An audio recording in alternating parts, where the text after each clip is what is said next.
नमस्कार, कल का बाजार में आप सभी का स्वागत है। मैं हूं सुमित और भारतीय बाजार जो कि आज शुरुआत में थोड़े कमजोर जरूर दिखाई पड़े, लेकिन लोअर लेवल से एक बढ़िया रिकवरी के साथ बंद होते हुए दिखाई पड़े। और रिकवरी के बाद अब आपके लिए कैसी तस्वीर होगी भारतीय बाजारों को, आगे क्या करना है, हफ्ते के आखिरी कारोबारी सत्र में आप कैसे मार्केट्स में डील करेंगे, इन सब पर हम बातचीत करेंगे। और साथ ही साथ अगर आपका कोई सवाल है तो उस पर भी हम चर्चा करेंगे। तो अगर आप सवाल भेजना चाहते हैं तो आप व्हाट्सएप के जरिए यानी 7045220000 पर सवाल भेज सकते हैं।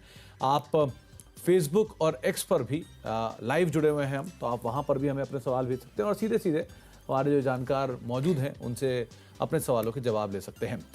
आज हमारे साथ बातचीत करने के लिए रिटेल रिसर्च रेलिगर ब्रोकिंग के senior VP doctor Ravi Singh साहब मौजूद हैं। तो डॉक्टर साहब से हम बातचीत करेंगे आपके सवालों को लेकर भी, लेकिन उससे पहले एक इम्पॉर्टेंट नंबर जो कि मार्केट्स बंद होने के बाद आया वो है FII-DI का। और आज FII की तरफ से बिकवाली है 2600 करोड़ रुपए के आसपास की और DI की तरफ से खरीदारी है 2431 करोड़ रुपए के आसपास की। डॉक्टर साहब नमस्कार, स्वागत है कार्यक्रम में। जितनी हरियाली आपके पीछे है उतनी आज बाजार में तो नहीं दिखाई पड़ी। शुरुआत कमज़ोर थी, रिकवरी ज़रूर हुई, लेकिन फिर भी थोड़ी बहुत हरियाली के बीच में बाजार बंद होते हुए दिखाई पड़े। कैसे रीड कर रहे हो आप मार्केट्स को, क्या करना चाहिए? देखिए, अगर सब्र का फल देखे मीठा होता है, वो कहावत है। तो यहाँ पर आजकल निफ्टी कुछ ऐसे ही ट्रेड हो रहा है सुमित जी। और आपने बिल्कुल सही कहा कि हरियाली बार बार लौटती है, लेकिन ये है कि हरियाली टिक नहीं पा रही है। अब इस समय अगर देखते हैं तो मार्केट में एक चीज लेकिन क्लियर यहाँ पर व्यू नजर आता है कि 24,300 के नीचे जब तक मार्केट 2 से 3 दिन तक क्लोज नहीं करेगा, तब तक मार्केट में डाउन ट्रेंड की एक्सपेक्टेशन यहां पर नहीं रखनी चाहिए। डिप पे वापस से बाय की स्ट्रेटजी होगी। और इसी तरीके से सेम बैंक निफ्टी में जब तक 50,500 के नीचे की क्लोजिंग नहीं आएंगे, तब तक यहां पर थोड़ा सा जो है वो आपको बार बार करेक्शन देखने को मिलता रहेगा, डिप पे बाय मिलता रहेगा। अब आपके चूंकि यहां पर कल की तैयारी करवाते हैं, तो दर्शकों को कल यहां पर जो फोकस करना है उसमें सबसे पहला है कि यहां पर बैंक निफ्टी की तरफ जाते हो तो 51,100 वाला पुट, जो कि इस समय आपको यहां पर मिलेगा करीब 400-450 रुपए का, उसको अगर 500 के ऊपर जाता है तो यहां पर बाय की स्ट्रैटेजी रखनी चाहिए। और अगर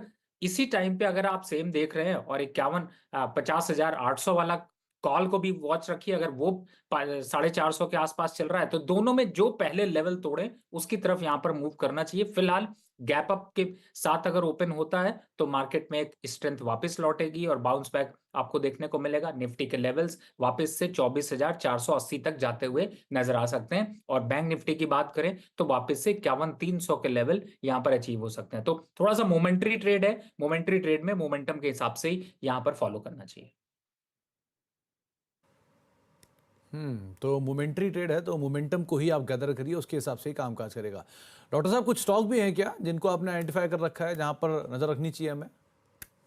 देखिए सुमित जी, स्टॉक की लिस्ट तो बड़ी लंबी है, लेकिन 4 स्टॉक्स आज आपको यहाँ पर रिकमेंड करता हूँ। मिक्स ट्रेंड के हैं। ONGC पहला स्टॉक है जो कि यहाँ पर अग्रेशन बाय के साथ बढ़ा है और बिल्कुल साथ बनाकर रखिए। ये जाएगा अभी 345 रुपए तक। और रिस्क रिवॉर्ड रेशियो में देखते हैं तो 328-30 का स्टॉप लॉस लेके आप इसको यहाँ पर बने रह सकते हैं। दूसरा स्टॉक है डेटा पैटर्न। अच्छे अग्रेसिव ब्रेकआउट के साथ निकला है। 3380-90 के पास आप खरीदारी कर सकते हैं। अपसाइड टारगेट 3550 रुपए का। और स्टॉप लॉस देखते हैं तो 3150 का स्टॉप लॉस लेकर चल सकते हैं। और दो स्टॉक फिलहाल देखे जाए तो PSU से मैंने चूज किए। पहला है IOC जो कि अच्छे ब्रेकआउट के साथ निकला है 176 177, इन पे खरीदारी करिए।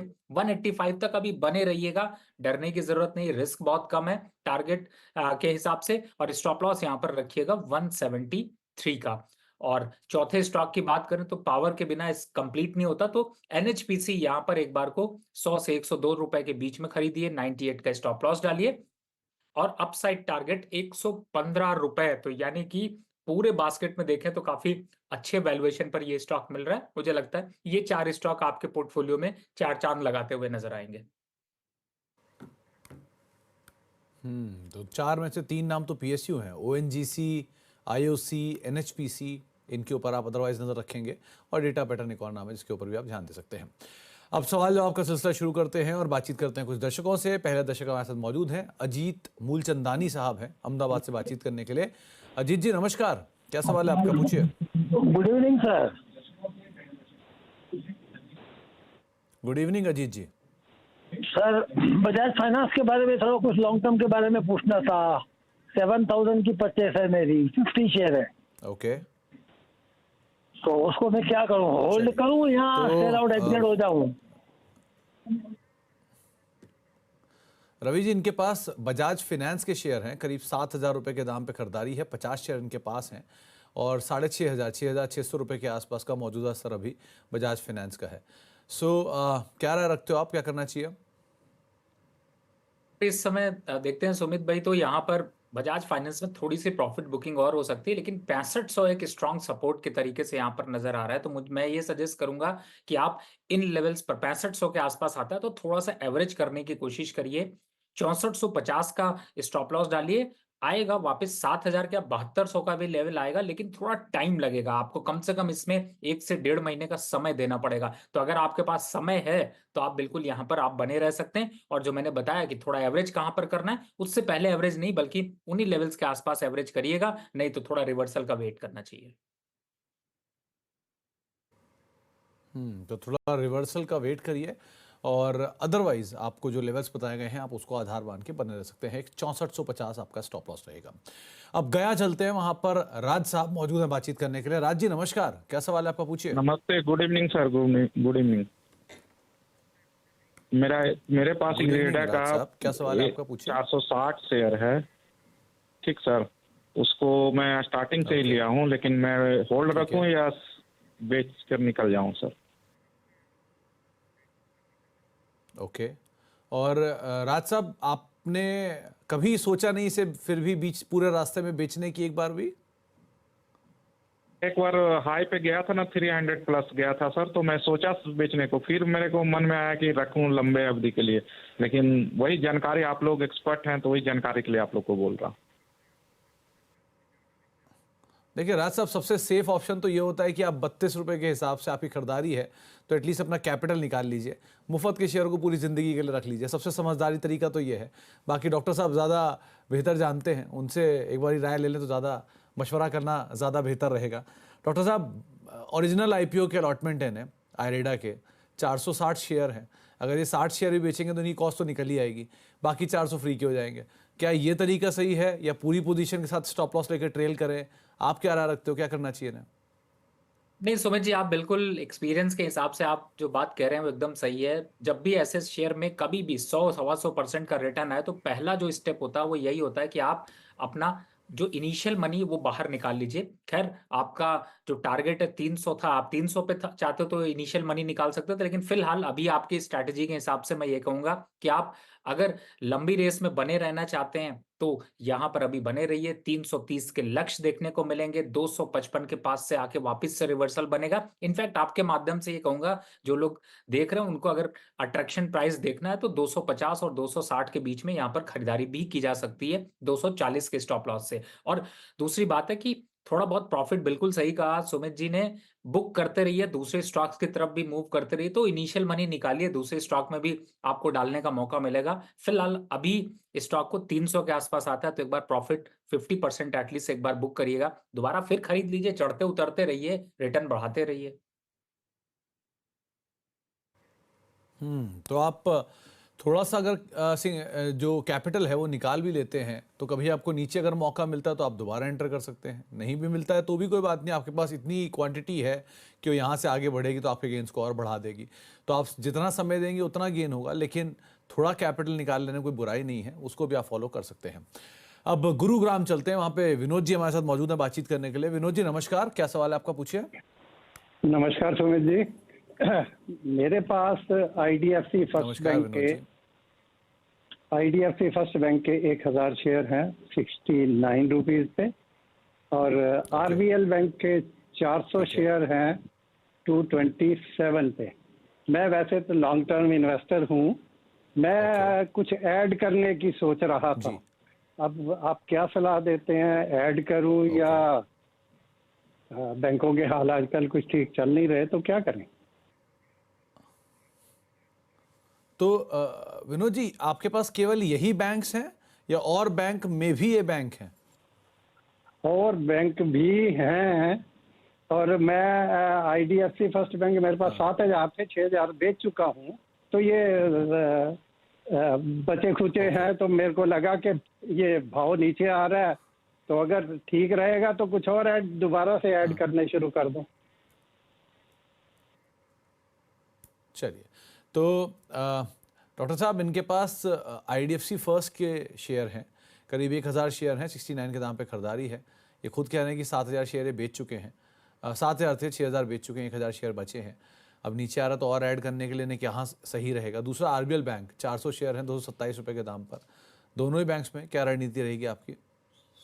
देखिए, आपका एक बैंक तो बहुत बढ़िया है। IDFC फर्स्ट की अगर बात करता हूं तो इसके रिजल्ट अभी वीकेंड पे आने वाले हैं और अभी फिलहाल एक्सपेक्टेशन है कि रिजल्ट ठीक ठाक होंगे। तो ये स्टॉक तो लंबी रेस का घोड़ा है। टारगेट की बात करें तो 98 रुपीज से लेकर के 100 रुपीज के बीच के टारगेट हैं। तो थोड़ा बहुत अगर प्रेशर आता भी है तो आप जो आपने कहा अभी कि प्रॉफिट बुक किया, वापस ऐड करना है, तो आप बिल्कुल ऐड कर सकते हैं। दूसरा स्टॉक आपका RBL है।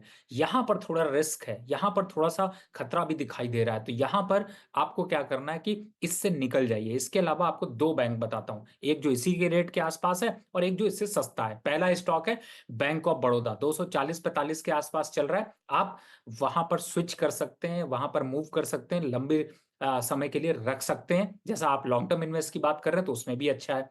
दूसरा एक स्टॉक है PSB, Punjab and Sind bank, जो कि आपके जो प्राइस है उसके कंपैरिजन में खरीदेंगे तो आपको 4 मिलेंगे। तो आपके क्वांटिटी ज्यादा खरीद सकते हैं, प्रॉफिट उसका भी उठा सकते हैं। तो दोनों चॉइसेस आपके पास हैं। तो RBL से आपको करना है एग्जिट और IDFC फर्स्ट को अभी करना है वेट। तो दोनों स्टॉक बताए, उनमें चाहे तो 50-50% कर लें या फिर कंप्लीट शिफ्ट कर लें। आपको ये आगे मल्टी बैगर बनते हुए नजर आएंगे जो कि आपका फायदा कराएंगे। तो दो नाम और आपको बता दिए गए हैं कि पंजाब एंड सिंध बैंक और साथ ही साथ बैंक ऑफ बड़ौदा। इन दोनों को भी आप अदरवाइज देख सकते हैं। बाकी IDFC फर्स्ट को आप होल्ड कर सकते हैं, आपको वहाँ पर बने रहने की राय दी गई है। अब अहमदाबाद चलते हैं। अजय कुमार गुप्ता जी वहाँ पे मौजूद हमसे बातचीत करने के लिए। गुप्ता साहब नमस्कार, क्या सवाल है आपका, पूछिए। नमस्कार सर, मेरे पास JSW इंफ्रा है, 500 शेयर है सर, 234 के भाव से। और सर दूसरा है टाटा मोटर, ओके। 80 शेयर है, 553 के भाव से। चलिए, वो वहाँ तो पैसा डबल भी हो गया आपका। तो अभी आप क्या चाह रहे हो? आप अभी इसमें बने रहना चाह रहे हो टाटा मोटर्स में, या आप निकलने की कोई इच्छा बना रहे हो? नहीं नहीं सर, लिखने की इच्छा नहीं बना रहे सर। अभी तो क्या, हम बाजार में नए नए आए, बड़ा पड़ा है तो पड़ा, जरूरत पड़ेगी जब देखेंगे। अभी तो कोई जरूरत नहीं सर पड़ने की। चलिए बढ़िया, जब आपने खुद ही धारणा बना ली है बने रहने की तो क्या ही कहा जाए। लेकिन हाँ, आपका पैसा डबल हो गया है तो ये अच्छी चीज़ है, इसके लिए मुबारकबाद। डॉक्टर साहब, दो सवाल हैं। पहला तो इनके पास JSW इंफ्रा है, जो इन्होंने 100-150 रुपये नीचे यहाँ से खरीदारी की है, 200 रुपये की रेंज में, कहीं 234 रुपये पर। और टाटा मोटर्स है इनके पास 500-550 रुपये में, जो कि डबल हो चुका है। एक का जवाब आप सुन ही चुके हैं कि निकलेंगे नहीं टाटा मोटर्स में से, लेकिन फिर भी आपकी राय दोनों पर?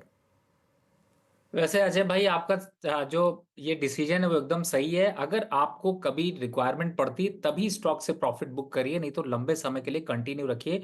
टाटा मोटर को एक बार ध्यान रखिएगा, 1250 के आसपास लक्ष्य आता है तो सुमित जी को आपको दोबारा तंग करना है, क्योंकि बहुत लंबा समय तक रुकेंगे और बीच में थोड़ा बहुत अगर 10-20% मुनाफा वसूली मिल जाए तो बहुत अच्छा है। दूसरा स्टॉक आपका JSW इंफ्रा है। देखिए, इसमें भी 450 के लक्ष्य हैं। तो फिर आप तो सही जगह पे हैं, सही जगह से डटे हुए हैं, तो डटे रहिए। 450 के आसपास आएगा तो CNBC आवाज को दोबारा याद करिएगा, सुमित जी को तंग करिएगा, फिर आगे के नए स्टॉक्स के बारे में पूछिएगा।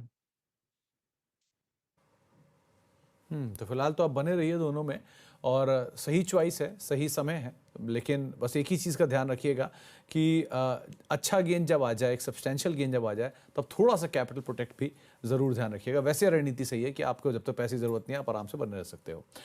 अब हैदराबाद चलते हैं, वहाँ पर धनराज जी हमारे साथ मौजूद हैं बातचीट करने के लिए। धनराज साहब नमस्कार, क्या सवाल है आपका, पूछिए। हेलो सर, मैंने NHPC बाय किया था 115 पे 1000 शेयर्स। और कितनी अवधि के लिए बाय किया था? छोटी अवधि के लिए, लंबी अवधि के लिए? ये तो शॉर्ट टर्म के लिए था sir, but the stock is going down now, so what's the take? तो कोई स्टॉप लॉस फॉलो किया नहीं आपने धनराज जी? नहीं किया सर। धनराज जी, देखिए स्टॉक अच्छा है, अभी कुछ देर पहले डॉक्टर साहब ने इस पर खरीदारी की राय भी दी है और वापस भी ऊपर आ ही जाएगा। लेकिन बाजार का बेसिक प्रिंसिपल जो है वो यही कहता है कि अगर आप ट्रेडिंग कर रहे हैं तो स्टॉप लॉस आपका सबसे बड़ा साथी है। तो स्टॉप लॉस जरूर लगाइए। इस पोजीशन में नहीं लगाया, चलिए कोई बात नहीं, तो आपको एक बार आप एस्केप कर सकते हो इस तरह की सिचुएशन से, लेकिन बार बार स्केप करना थोड़ा रिस्की हो सकता है कभी कभी। सो डॉक्टर साहब, NHPC अभी आपने थोड़ी देर पहले रिकमेंड भी किया, इनके लिए कुछ खास आप कहना चाहो? देखिए, मैं ये कहूंगा कि 1000 शेयर लिए हैं, अगर आप कोशिश करें 500 शेयर और ले पाएं तो आपकी थोड़ी एवरेज बेहतर हो जाएगी। 115 117 का ही टारगेट है, तो एटलीस्ट उस टारगेट का इंतजार करते साथ में प्रॉफिट आ जाए तो फिर चौका लग जाए। तो यहाँ पर थोड़ा सा आप जो है वो एवरेज अगर कर सकेंगे तो बहुत अच्छा है, नहीं तो आप स्टॉक को होल्ड करके रखिए। और सुमित भाई ने जो कहा उसको बिल्कुल फॉलो करिए। देखिए, कुछ स्टॉक ऐसे होते हैं जिन जो कि रिवर्सल की तरफ ज्यादा जल्दी आ जाते हैं, इसलिए NHPC में चिंता नहीं, बुखार नहीं, आराम से आप बने रहिए। लेकिन बहुत से ऐसे स्टॉक होते हैं जो कि रिवर्ट नहीं करते हैं, इसीलिए स्टॉप लॉस जरूर फॉलो करना चाहिए। लेकिन फिलहाल इसमें आप थोड़ा सा एक अगर एवरेज कर सकेंगे तो बहुत बेहतर होगा। 98 का स्टॉप लॉस लगाइए और अभी बने रहिए। 115 और 117 के टारगेट आएंगे, तो इस बार 117 आने पर रुकिएगा नहीं, थोड़ा बुक कर लीजिएगा। तो आपको अभी तो बने रही है 98 का स्टॉप लॉस, फर्दर ऐड भी कर सकते हैं। 115 रुपए का एक लक्ष्य जो है वो गोइंग फॉरवर्ड आप देख सकते हैं। एक ब्रेक का वक्त हो गया, ब्रेक के बाद लौटेंगे और ज़्यादा से ज़्यादा सवाल सोशल मीडिया के जरिए जो आ रहे हैं वो डॉक्टर साहब से बातचीत करेंगे उनके ऊपर, छोटे से ब्रेक के उस पार।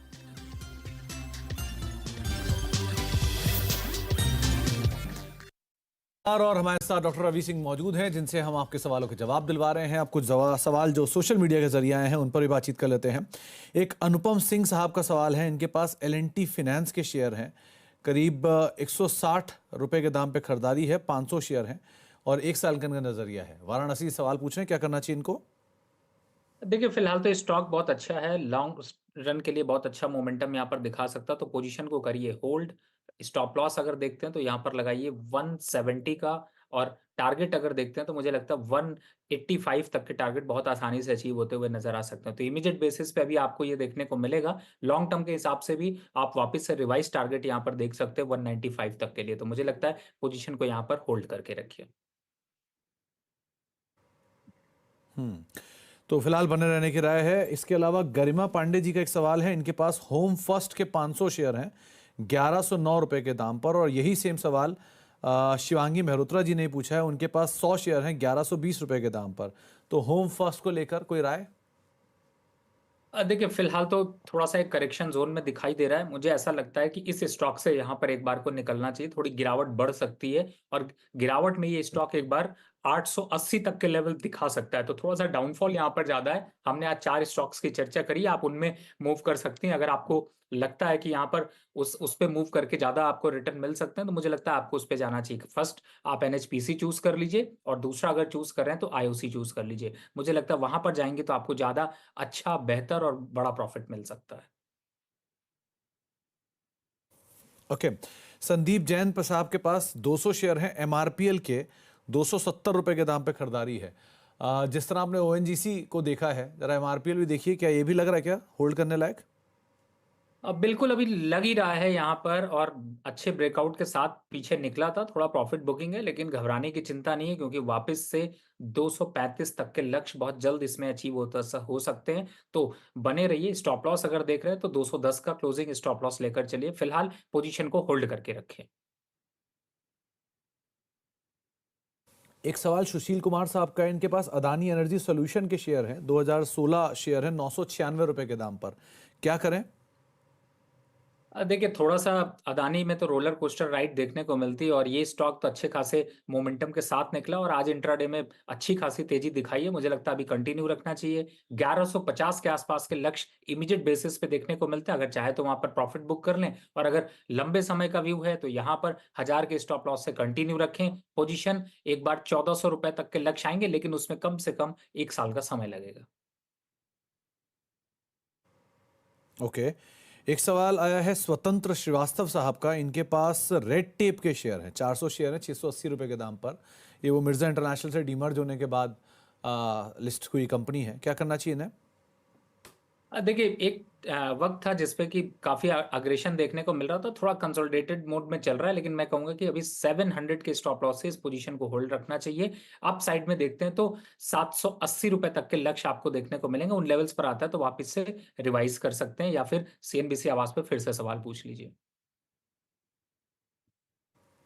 चलिए डॉक्टर साहब, बहुत बहुत शुक्रिया हमारे साथ आज मौजूद रहने के लिए, दर्शकों सवालों के जवाब देने के लिए, इस कार्यक्रम का हिस्सा बनने के लिए और बाजार पर अपनी राय रणनीति हमसे शेयर करने के लिए। आपसे जल्दी फिर मुलाकात होगी। फिलहाल के लिए इतना ही। अब कल का बाजार को ही समेटते हैं। एक ब्रेक का वक्त है और ब्रेक के उस पार भी खबरों का सिलसिला बना रहेगा। नमस्कार।